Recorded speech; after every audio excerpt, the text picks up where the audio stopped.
today's lesson focuses on differential equations. And we've touched on this in several other lessons, but today we're really going to jump into them and look at all of the different types of differential equations. So when we start with the differential equation, we're starting with an equation that is a derivative, and our goal is to solve the equation usually for y. 9 times out of 10, we're solving the equation for y. So that means we're going to have to integrate. And all of these are called separable differential equations, and that's because we have to separate our two variables. In the case of number 1, we have to separate the y's from the x's. So everything with a y or a dy needs to be on the left side, and everything with an x or dx needs to be on the right side. I'm sorry. All right, so in order to separate our variables on this problem, all we have to do is multiply by dx. So when I multiply both sides by dx, then I have y dy equals x dx. And then I can just jump into integrating both sides. So the integral of y dy is 1/2 y squared. And the integral of x dx is 1/2 x squared plus c. As soon as you integrate the x side, you need to put in the plus c. Don't do it later on, do it as soon as you integrate. And technically, you would put in a plus c on the left side too, but then when we solve for y, we would subtract the constant from the left and move it over, add it to the constant that's on the right. So it's still a constant. They don't cancel each other out because they're not necessarily the same number. But all you need to do is just put the plus c on the right side when you integrate the x. All right, now the problem says to solve for y equals f of x. So that means get y by itself. So I need to multiply both sides of the equation by 2. Well, when I multiply this right side of the equation by 2, I have to distribute it all the way through the right side. So I will have x squared, and then technically plus 2 times some unknown constant. But 2 times some unknown constant is still just a constant. So you can still just call it plus c. And then to get y by itself, the last step would be to take the square root of both sides. And don't forget that when you take the square root of both sides, you have to do plus or minus. So it's plus or minus the square root of x squared plus c. And that square root is over that entire right side, x squared plus c. You cannot take the square root of individual things that are separated by pluses or minuses. It's just the square root of that entire right side. All right, this particular problem also has an initial condition, and it tells us that f of 3 equals 2. So that means that when I plug in a 3 for x, y would equal 2, and that allows me to solve for c. So if I plug in a 2 for y, then I would have plus or minus the square root. 3 squared would be 9 plus c. And then to solve for c, I'll square both sides. So 4 equals 9 plus c. And even though my right side was plus or minus, when I square that right side, it will always be positive. And then subtract 9 from both sides, and you get that c equals -5. And your final answer is plugging your known c value back up into your equation. So y equals the square root of x squared minus 5. And for this particular problem, in my answer, I dropped the plus or minus. And the reason that I dropped the plus or minus is because for this particular solution, when x is 3, y is a positive 2. So when I plug in a 3 for x here, I need to end up with a positive 2. And the square root symbol, when it's already part of the problem, means the positive root. So if I plug a 3 in for x, I'm going to get 9 minus 5, and then the square root of 4 is a positive 2. So when your y value is positive and the given condition, then you need to, on a problem like this, you would have to use the positive root here.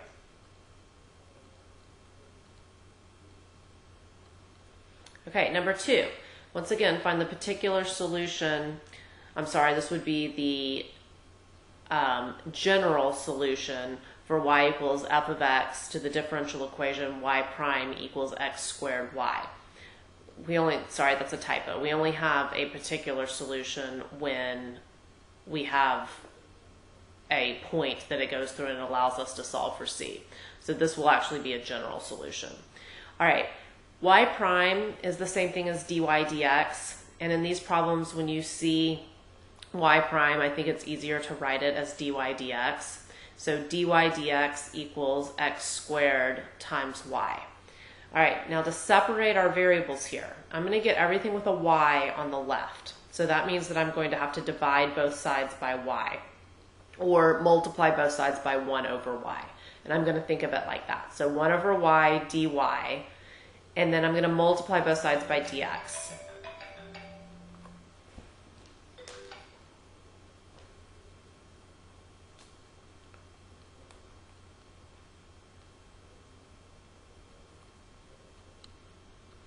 All right, now my variables are separated, so I can integrate both sides.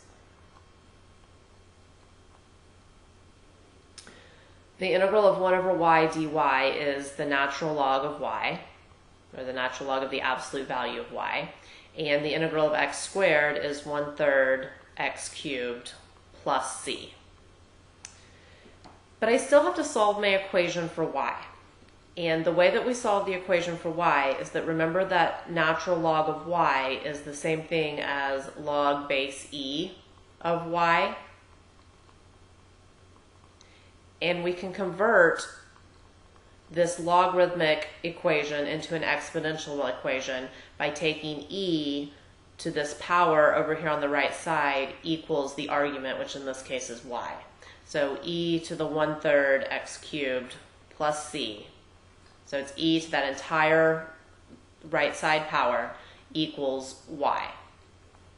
Now, I think we touched on this either yesterday or the day before, but recall that e to the 1/3 x cubed plus c is the same thing as e to the 1/3 x cubed times e to the c. And you're used to going the opposite direction. You're used to seeing a problem from Algebra 1 and Pre-Cal that looks like the right side, and when you're multiplying like bases, you add the exponents. So we're just going in the opposite direction here. And e is the number 2.718, and then there are a bunch of other decimals. But, so what that means is e to the power of a constant is still a constant. So e to the c is still a constant. So this really equals c times e to the 1/3 x cubed. And that's the standard way to write this. So my final answer is y equals c times e to the 1/3 x cubed. And because it didn't give me a point that this graph goes through, I leave my answer in terms of c. All right, on number 3, the current I of t in an electrical circuit can be modeled by the differential equation di dt equals 15 minus 3i. Given the initial value problem, I of 0 equals 0, find the solution to this differential equation. All right, so same thing. I need to separate my variables and integrate. In this differential equation right here, it's di dt, so that means that I is my dependent variable, and t is the independent variable. But I don't have any t's here, and that's fine. But I still want to multiply both sides by dt, because I can't have a di or a dt in the denominator of a fraction. This derivative part here is never in the denominator. So if I multiply both sides by dt, then I get di equals 15 minus 3i, that whole quantity times dt. And make sure you put the parentheses there. Now, when I put those parentheses in there, that now groups this 15 minus 3i together, and I can't really separate it. So the only way to bring the i's over to the left side is to divide both sides by 15 minus 3i. So I have 1 over 15 minus 3i di equals dt. And now I can integrate it. Everything with an I is over here on the left, and then my dt is over here on the right, but that's fine. It's like I'm integrating 1 dt, and that's no big deal. Okay, but let's go back and focus on the left. 1 over 15 minus 3i. This is actually a natural log integration because the denominator is 15 minus 3i, and the derivative of 15 minus 3i is negative 3 di.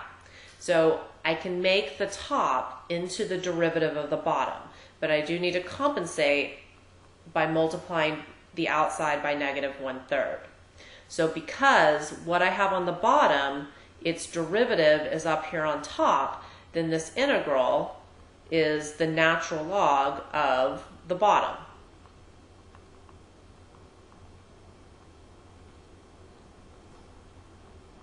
And I could have gone through and done a u substitution and let u equal the bottom.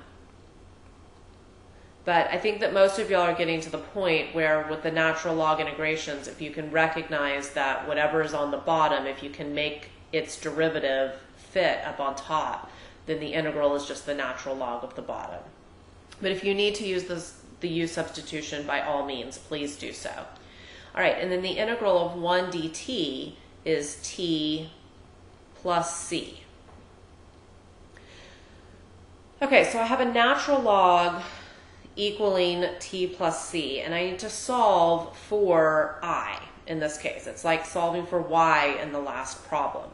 However, before I take e to the right side power, you cannot have a coefficient in front of this natural log. So I need to multiply both sides by a negative 3. So I'll have the natural log of 15 minus 3i equals, and then when I multiply the right side by negative 3, I get negative 3t plus negative 3 times a constant is still a constant. And it doesn't really matter if you put plus c or minus c. I always put plus c. Now I can, because natural log is log base e, I can say e to the negative 3t plus c power equals 15 minus 3i. And you may have noticed in the last example that on this step I dropped the absolute value. And the reason that you can drop the absolute value is that e to a power is always positive. If you take e is 2.718. So if you take 2.718 and raise it to a power, regardless of if that power is positive or negative, you will always get a positive number. And you can also think about it like this, and that this is the graph of y equals e to the x. So e to any power will always be positive. So therefore, this 15 minus 3i is forced to be positive since it equals e to the negative 3t plus c. So you drop the absolute values there. All right, and then like I explained in the last problem, the c can come down in front because this is like e to the 3t times e to the c, and e to the c is just a constant.